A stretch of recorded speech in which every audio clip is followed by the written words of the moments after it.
In a small, dilapidated house on the outskirts of town, the morning sun filtered through the threadbare curtains of David's bedroom, casting a feeble glow on the disheveled room. His bleary eyes reluctantly opened, greeted by a scene of chaos and neglect. The air was heavy with the scent of stale cigarettes and despair. The floor, cluttered with discarded clothing and empty bottles, creaked under the weight of his troubled existence. As the golden rays of sunlight stretched their fingers across the room, they illuminated the layers of dust that danced lazily in the air. David lay there, motionless beneath the tangled sheets, questioning the purpose of waking up to face another day. The weight of his unhappiness pressed upon him, suffocating any flicker of motivation or hope. The disarray of his surroundings mirrored the disarray of his soul. The room itself seemed to echo the jumbled state of David's mind. The furniture, once proud and sturdy, now sagged under the weight of accumulated clutter. Books lay scattered haphazardly across the floor, their pages worn and neglected. The walls, once adorned with vibrant artwork, were now blank canvases covered in layers of grime and peeling paint. A thick layer of dust had settled on every surface, a tangible reminder of David's neglect. In that moment, as he contemplated the futility of his existence, David swung his legs over the edge of the bed and planted his feet firmly on the floor. Unbeknownst to him, just behind his foot, obscured by the clutter he had accumulated, lay the forgotten teddy bear of his childhood. It sat there, hidden beneath the bed, waiting for the touch of his hand, longing to offer the comfort and solace that had once been its purpose. With a sigh, David rose to his feet, his tired limbs carrying the weight of his burdens. The morning light poured through the windows, casting long shadows across the room. He glanced around, his eyes scanning the disarray, but failed to notice the bear's presence just within reach. Finally rising from the tangled sheets, David would navigate his way through the obstacle course of his bedroom floor, tiptoeing around forgotten shoes and dodging piles of laundry that had long lost their shape. The once serene space that should have offered solace and rejuvenation had transformed into a battlefield of misplaced items and shattered dreams. Leaving his bedroom, David would stumble into the kitchen where the remnants of past meals clung to unwashed dishes. The sink overflowed with a jumble of utensils, pots, and pans, all jostling for space. The counter, a haphazard collection of neglected spices, open mail, and half-empty food containers, offered little room for the preparation of a proper meal. In the living room, a collection of vinyl records lay strewn across a dusty turntable, their melodies silenced by neglect. The walls were adorned with faded concert posters, relics of a time when David had been filled with youthful exuberance and hopes of making his mark in the music industry. The guitar, tucked away in a corner, was a symbol of unfulfilled potential, its strings untouched and now just collecting dust. Amidst the clutter, David would locate his car keys, hidden beneath a stack of unopened mail and discarded receipts. His vehicle, a reflection of his disorganized existence, bore the marks of neglect, with papers and wrappers strewn across the passenger seat and empty water bottles rolling on the floor. Arriving at work, David's desk would groan under the weight of unfinished projects and neglected paperwork. Files, once organized and easily accessible, now lay haphazardly scattered, creating a chaotic maze. Sticky notes with forgotten reminders adorning his computer monitor, their messages obscured by layers of dust. Throughout his routine, David's life had become a maze of disorder and misplaced priorities, and as he navigated through the debris of his daily life, he had knowingly allowed the chaos to seep into his soul, obscuring what truly mattered and leaving him adrift in a sea of missed opportunities and unfulfilled dreams.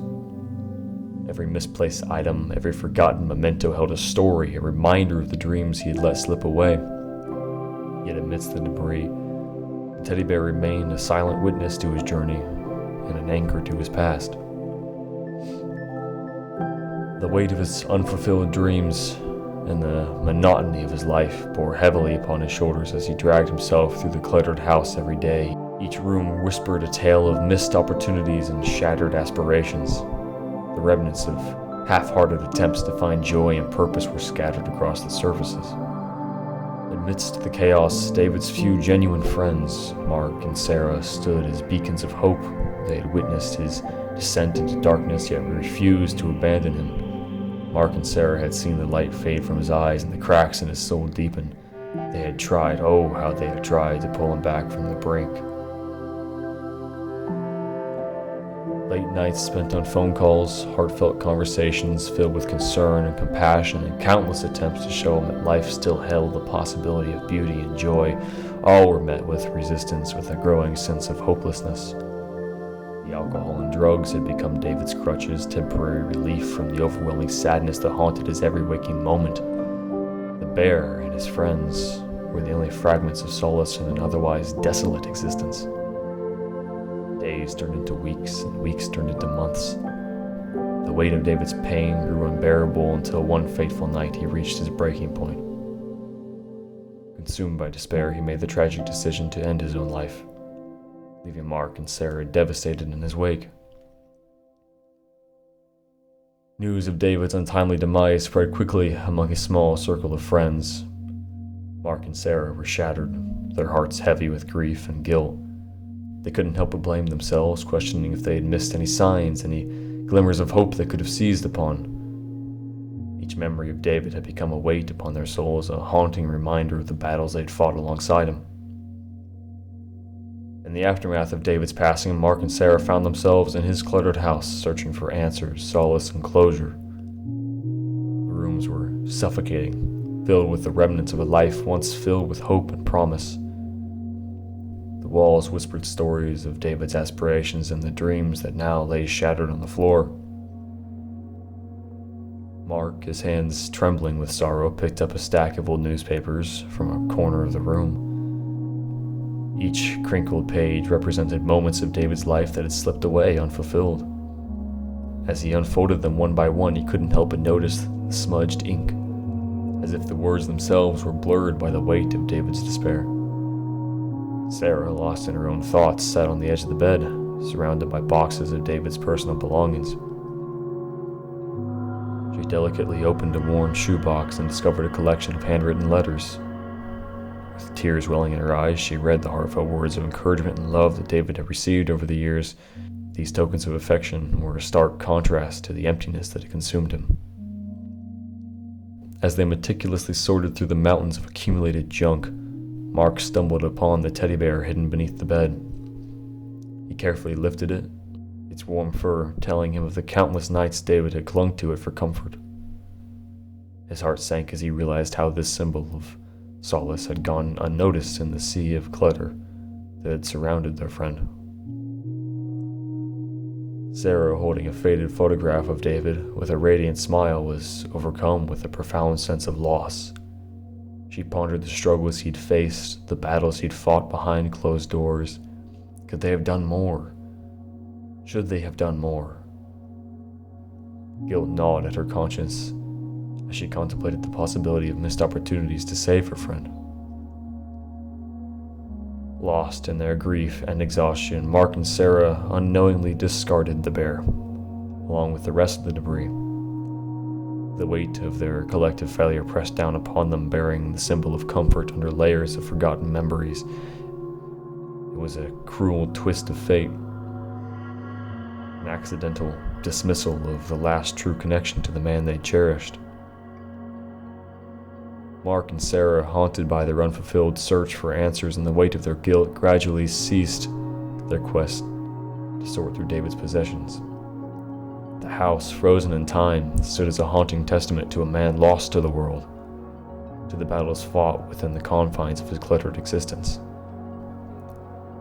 The discarded bear found its way into the city dump, a vast expanse of waste and forgotten dreams.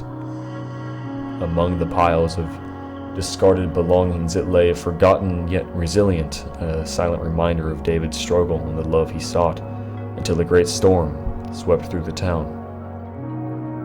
The rivers flooded and the currents raged. stealing away with the bear for weeks before it found the ocean at last. Days turned into weeks, weeks turned into months, and months turned into years. The bear floated on, a silent witness to the ever-changing landscapes of the ocean. It saw breathtaking sunsets, treacherous storms, and the ebb and flow of the constant tides. Eventually, the bear disappeared from sight, swallowed by the vastness of the ocean. It became an ethereal memory, a symbol of the man who had once held on to it for solace, a haunting testament to a man lost to the world.